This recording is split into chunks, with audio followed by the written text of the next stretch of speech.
Hello everyone, welcome to Tuesday, the 26th of August 2025. I will be reading as usual from UCB Daily Devotional in audio version, United Christian Broadcasters Daily Devotional in audio version. Today's topic says Call to Overcome. Today is the part 3 of it.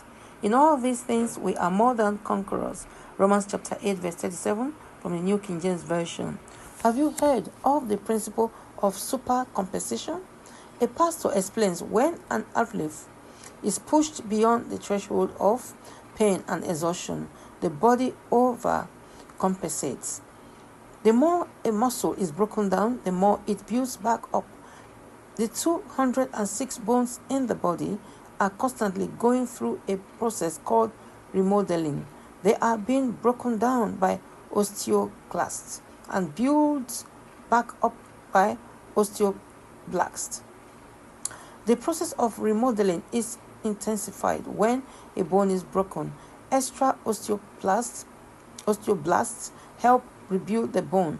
There is a period of weakness where the bone is more vulnerable to re-injury. That is why we wear casts, but eventually the bone ends up stronger than it was to begin with because the body overcompensates. Very rarely does a bone break in the same place twice because the bone is thicker and stronger than it was before the break. Almost like a broken bone that needs to be reset, God breaks us where we need to be broken. He fractures the pride and lust and anger in our lives, but He does it to remodel us into His image. And once we heal, we end up stronger than we were to begin with. Paul writes, "It has been granted to you on behalf of Christ to suffer for Him."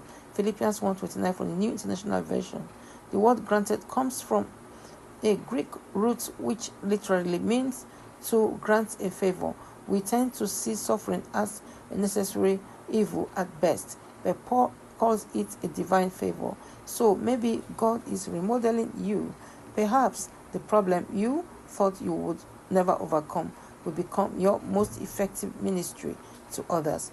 With that said, today we, as usual, will be reading the scriptures from the Bible verses which I have here.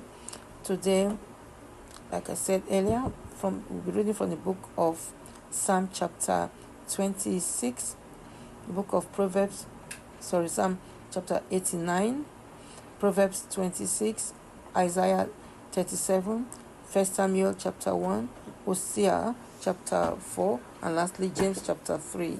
With that said again, I'm your friend, Lady S. Elderman. Have a very productive Tuesday.